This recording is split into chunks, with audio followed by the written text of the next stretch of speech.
crew to save the day. Welcome to Mighty House.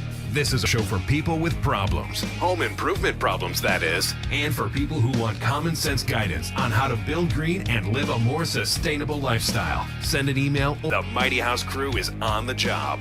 This is Mighty House.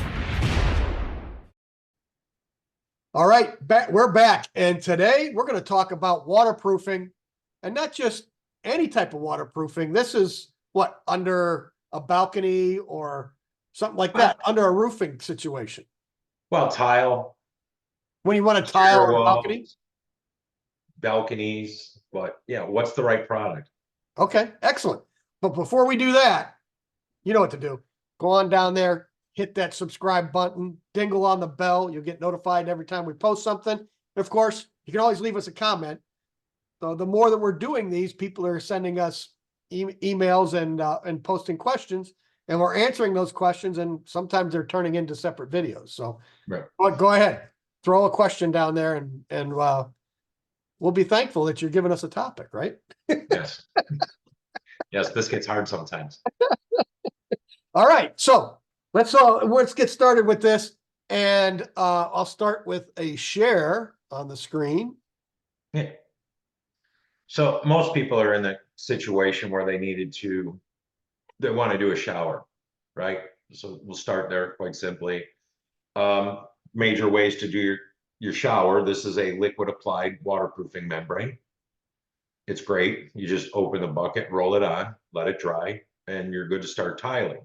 And this can go over drywall, Durarock. Wouldn't put it over drywall. No? You should never really have drywall in your shower, but it is designed to go over concrete board, Okay. any fleece lined liner, like your Curdy or any other brand like that. You can use the Schluter foam panels. Okay. Go over that, and this will float the joints, so that apparently you don't have to use the tape. Me personally, I'd still put a layer of this with the tape just to avoid cracks, even though this says crack prevention. It's the word prevention that bothers me. I put a piece of fleece on there and insulate, and then waterproof over that. Right. Now I have no crack to prevent. Right. Exactly. So the thing with Schluter, though, is they actually recommend it goes over drywall. So with the Curdy system, when you go take their class, that's what they're doing. They're saying throw it on the drywall and set it on drywall, or use their foam board products. So pretty interesting. So, and a word about this one in particular is that this one, whether the backer board, regardless what the backer board is, this goes up, that's fine. But you cannot use organic mastic as your tile installation. In other words, you have to use thin set on this. You can't use the latex. Right. So if you use a latex mastic, first off, this is a waterproofing membrane. So if you're using a water-based product and mastic is organic, you've got two issues. It doesn't bond to this because it's waterproof. Right. And then mastic is organic. So then you'll start getting mold through your grout and everything because you got water behind the tile. Sure. It may not affect your wall, but it sure is going to affect your shower. Yeah, that's when your tiles start to slide down the wall because the glue never set. Well, and that's actually the truth. Mastic will rehydrate and yes, become loose. Yes. And I learned that the hard way once years and years ago, because they came out with these products and we were doing smaller tiles, and a lot of us used to use mastic with the smaller tile. Yeah. Especially in showers, and then all of a sudden, tiles are falling off, and Oh, why is that happening? Yeah, so you learn. Yes. So another one like that. So Red Guard's pretty much easy to get, but Laticrete Hydroban, this one here, it's very similar product, does the same thing, same way. Right. Whatever you find, it'll all work basically the same way. So nothing wrong with either of those. Now we're talking, so that's the Red Guard installed in a shower. You see, it's just rolled out over it. Right. And it looks like that's Durarock back there. It looks like it's hard for me to tell too. The other thing I couldn't tell is whether or not they put any tapes in the corners. Yeah, you can't. You can't So really a see lot it. of these products, where you have your boards meet or the joints, like I just said, it's nice most of them make a tape, and it's, a little fabric tape. And you just fold it into the corners and then you waterproof over that. And to me, that's just smart, right? Like Yep. this stuff may be able to bridge a gap of maybe up to 1/8 of an inch, let's say. I don't know. It doesn't really tell you.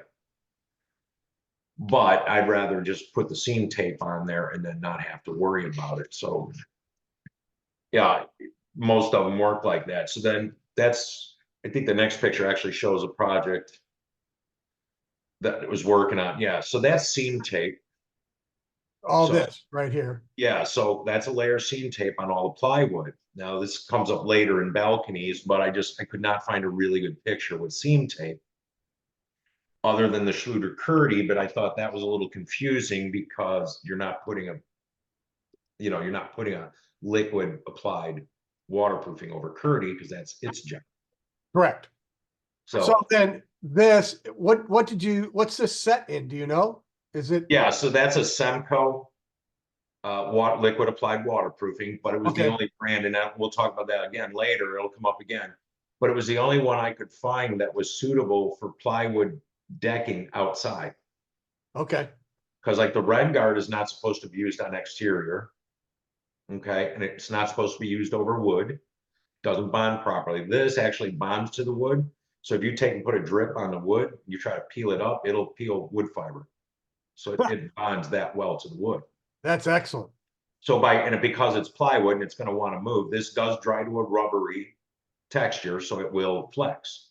Okay. But by using the seam tape, as that plywood expands and contracts, I'm going to have movement, but I'm not going to have any gaps opening and getting water.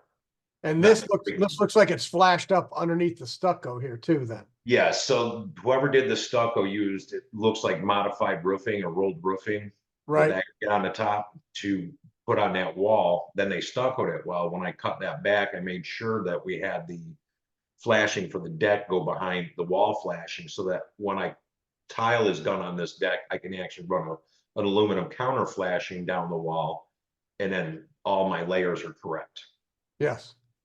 At no point are you tucking your rain jacket into your rain boots. That is correct. Okay. So then the sheet materials that are available out there, we mentioned is like Curdy and Ardex. So this is Curdy. And as you said, it's designed to go up on, as you're saying, goes up on plywood or on drywall. Drywall. Yeah, they prefer that. Now the great thing about Curdy is it's fairly expensive, but what's really great with it is you can buy the seam tape, so you can see in the bottom corners. Yeah. At the bottom, they've got seam tape. They've got seam tape up the middle. Yeah. But you get weird spots. If you look at the dam, left and right side of the dam, those are pre-made corners. Yes. And the same in the inside corner in the back of the shower. They make pre-made corners because if you're trying to do that with a membrane and you cut it, it leaves a joint, right? No matter what, you have a pinhole in that corner. So and it layers. So now you get all these layers too. And now you have all these high points in the corners. Yeah. So the Curdy is definitely a go-to. But the other thing is you put Curdy up with thin set behind it. The same with like Ardex, the other ones. These may not be suitable for somebody who's never done it before because you've got to scrape it or trowel it smooth. Mm-hmm. You don't want to take all the thin set out, right? You need something there. Right.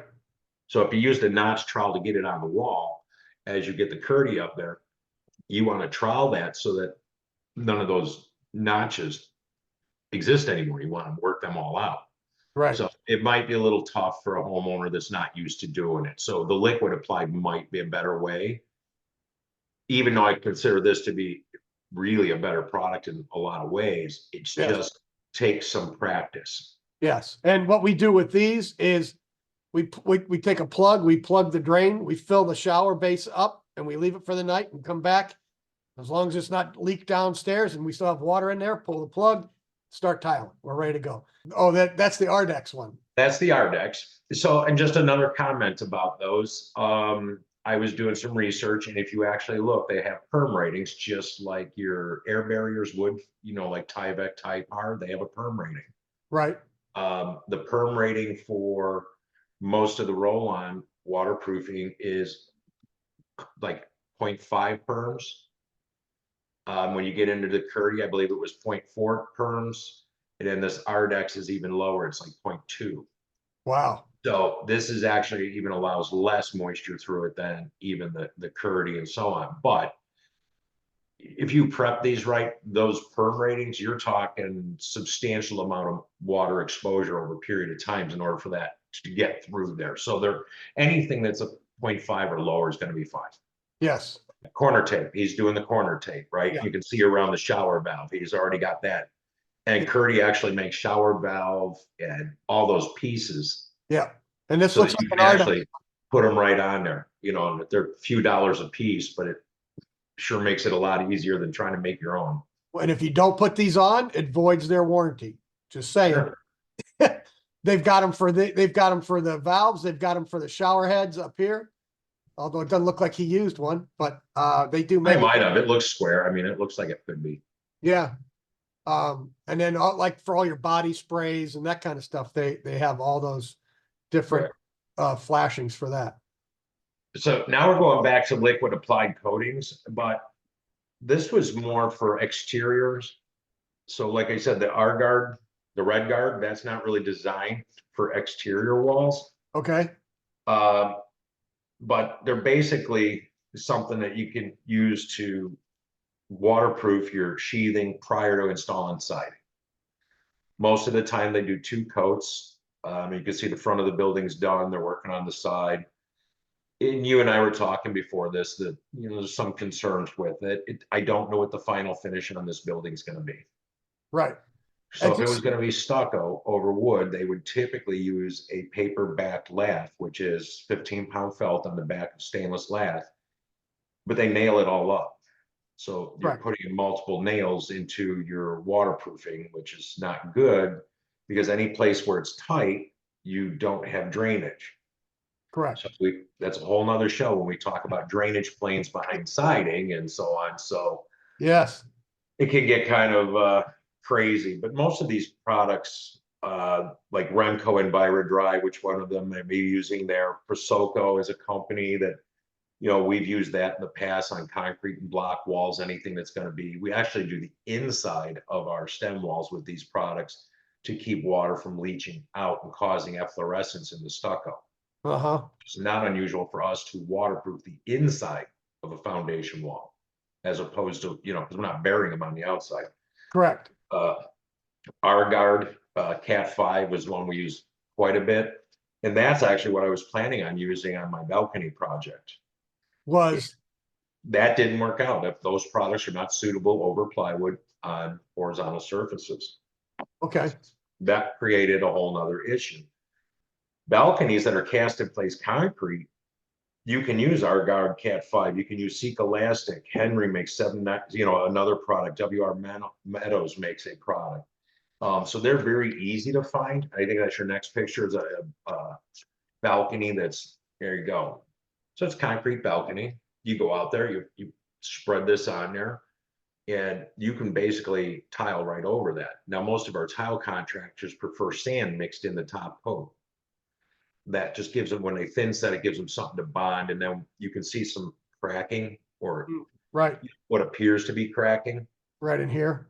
Yeah, so that's why you would want to go over this balcony. If you're going to tile it, you would put down like Schluter Ditra.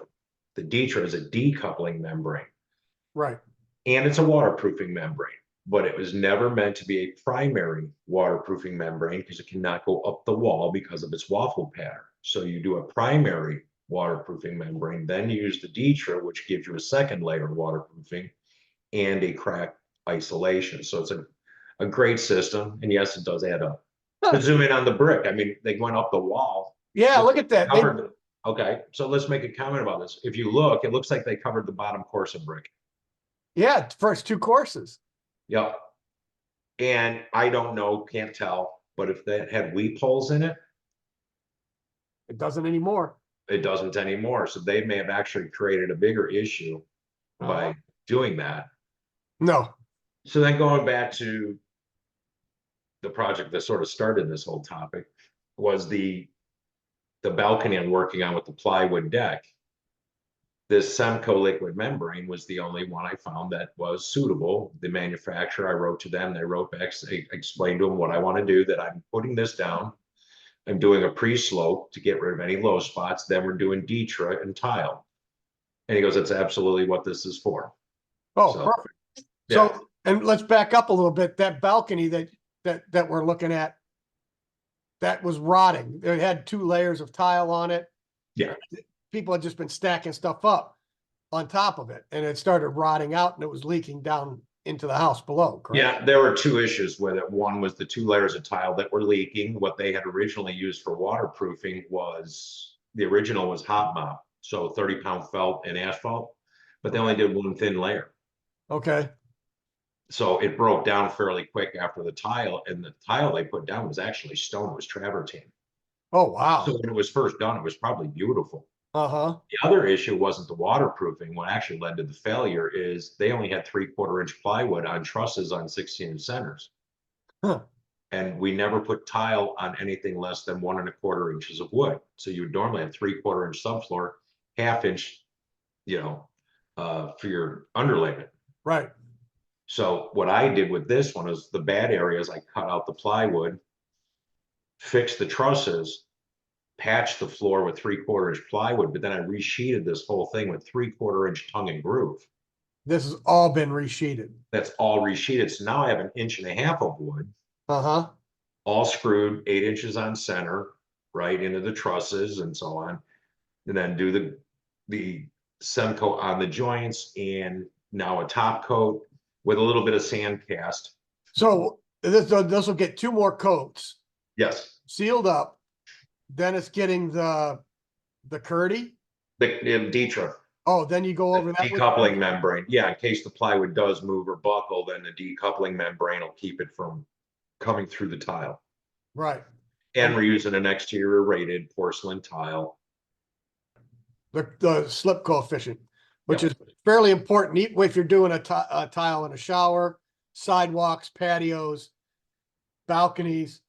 Always got to look at that slip coefficient, and it should be part of the information that's on the side of the box for the tile. Typically it is, yeah. That's why it might just say not suitable for floors. Correct. They're just beating you to it. You don't have to understand the slip coefficient, but that's what they're telling you, is don't use this on a floor in a wet location. Right.